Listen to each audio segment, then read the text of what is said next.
فیصل آباد کے علماء و مشائخ پر مشتمل کے تذکرے پر مشتمل ایک کتاب روشن ستارے کے عنوان سے شائع ہو چکی ہے۔ میں چاہتا ہوں کہ اس کا تعارف جب ہو جائے تو تعارف پیش کرنے کے لیے میں دعوت دیتا ہوں محترم پروفیسر محمد افضال انور صاحب کو کہ وہ تشریف لائیں اور کتاب کا تعارف جو ہے پیش کریں۔ نعرہ تکبیر، نعرہ رسالت، نعرہ غوثیہ، سیدی مرشدی، سیدی مرشدی۔ بسم اللہ الرحمن الرحیم۔ اور کمال تاب و تب کے ساتھ شائع کیا ہے۔ فیصل آباد کو قائم ہوئے 1 صدی سے زیادہ عرصہ بیت چکا ہے، لیکن اس کی ہمہ جہت تاریخ اور اس کے اہل کمال و فن مشاہیر کی جامع تاریخ کی تصدیق ہنوز تشنہ تکمیل ہے۔ اسے مکمل ترین صورت میں نہ صحیح کسی حد تک ہی پایا تکمیل تک پہنچانے کا خواب چند سال پہلے حضرت علامہ مولانا سید ہدایت رسول شاہ صاحب مدد اللہ رئیس و محترم دارالعلوم نوریہ رضویہ و امیر منہاج القرآن علماء کونسل فیصل آباد نے دیکھا۔ ان کی نگاہ جوہر شناس نے اس کام کے لیے اپنے ایک لائق ترین شاگرد کا انتخاب بھی کر لیا۔ تلمیذ رشید نے 8 سال تک شب و روز کی محنت شاقہ کے بعد اسے تکمیلی صورت عطا کی۔ دستیاب مواد تک رسائی، ذیلی و ضمنی تحریروں کی جمع آوری، متعلقین سے روابط اور حصول متن کے لیے خط و کتابت، نیز بالمشافہہ انٹرویوز۔ غرض فاضل مصنف نے ہر اس تحقیقی ذریعے سے کام لینے کی کوشش کی جو ان کے لیے مفید مطلب ہو سکتا تھا۔ انہوں نے اپنی کتاب کے لیے جن ارباب علم و فضل کا انتخاب کیا ہے وہ اپنے اپنے مختلف میدانوں میں اپنی اپنی جگہ جداگانہ حیثیت رکھنے کے باوجود بعض امور میں یکجہت ہیں۔ مثلا تمام شخصیات دین اسلام کے اساسی نقطے پر مرتکز ہیں۔ تمام نے دین محمدی صلی اللہ علیہ وسلم کی تن من دھن سے خدمت کی ہے۔ تمام کے دل عشق رسول صلی اللہ علیہ وسلم سے لبریز ہیں۔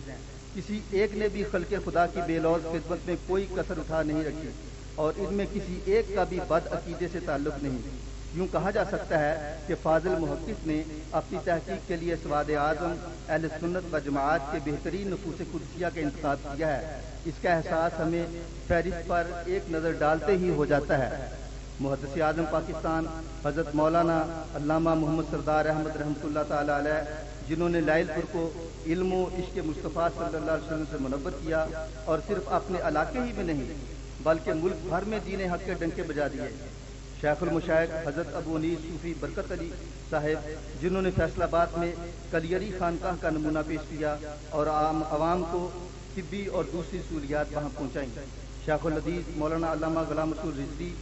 حضرت مولانا عبد القادر قادری، حضرت مولانا مفتی نواب الدین، حضرت مولانا فقیر محمد ارشد پناہی، حضرت علامہ مولانا حافظ احسان الحق قادری، حضرت مولانا علامہ قبلہ سید ظاہر علی شاہ صاحب قادری، حضرت مولانا معید الشافی، حضرت پیر سید ظفر الایمان شاہ، حضرت مولانا علامہ پروفیسر نور بخش توکلی، حضرت مولانا غلام رسول سندری والے، حضرت پیر سید اقبال حسین شاہ صاحب، حضرت مولانا حافظ منظور حسین، حضرت مولانا بشیر الحق صدیقی، حضرت مولانا پیر محمد سلیم نقشبندی، حضرت مولانا سید افتخار الحسن شاہ زیدی، حضرت مولانا الحاج محمد حنیف نقشبندی، حضرت پیر میاں شاہ محمد نقشبندی، حضرت مولانا سید امیر علی شاہ اور حضرت مولانا حافظ قاری نور احمد، نیز حضرت علامہ مولانا پیر محمد یوسف نگینہ، حضرت میاں ماموں کانجن، حضرت مولانا محمد افضل کوٹلوی اور حضرت علامہ حسین چشتی رحمہ اللہ تعالی علیہ مجمعین۔ فاضل محقق نے امکان بھر کوشش کی ہے کہ آسمان علم و عمل کے ان چمکتے ستاروں کے مستند حالات زندگی،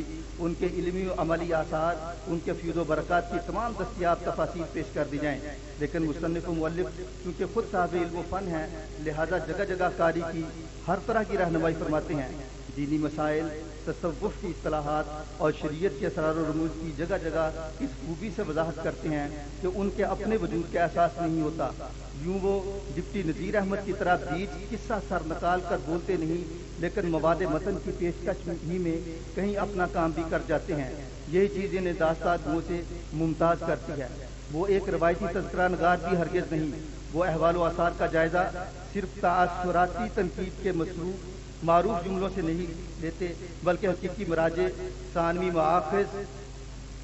اور ذاتی تگدو سے کام لے کر ایک محققانہ شان کے ساتھ لکھتے چلے جاتے ہیں۔ ادبی دیانت کا یہ عالم ہے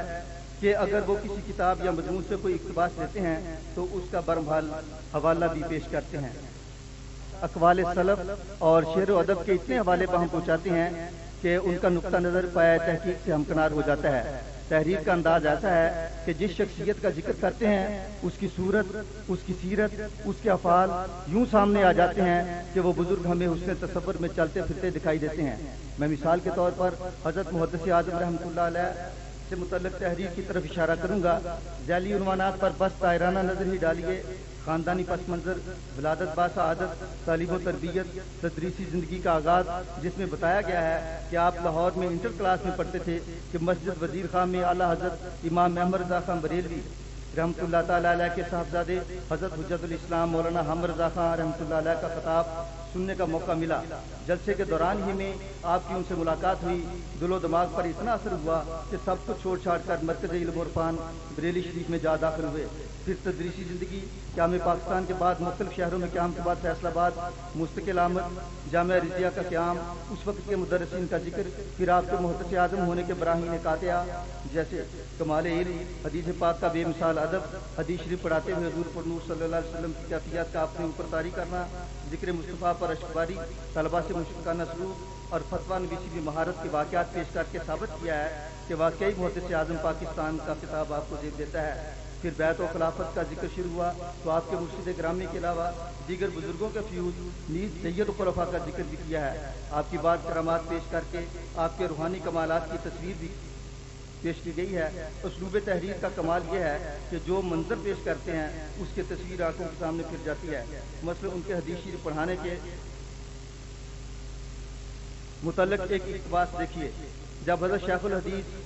محدث اعظم رحمۃ اللہ علیہ کی مسند تدریس سجتی، طلباء ادب و احترام کی تصویر بنے صف بستہ نصف دائرے کی شکل میں بیٹھتے، ایک طالب علم حدیث شریف کی عبارت پڑھتا، متن کی تصحیح کرنے کے بعد آپ توضیح کا سلسلہ شروع فرماتے، مشکل الفاظ کی تفسیر بیان ہوتی، ترجمہ و تفہیم کے بعد استناد مسائل اور تطبیق احکام کی منزل آتی، صراحت النقص سے مسائل حل کرتے، پھر اشارہ و کنایہ کی بنیاد پر مطالب کا بے پایاں دفتر کھل جاتا۔ پھر محدث اعظم رحمۃ اللہ علیہ کے اخلاف شرع، اقوال و عبور پر سرعام انتباہ کرنا،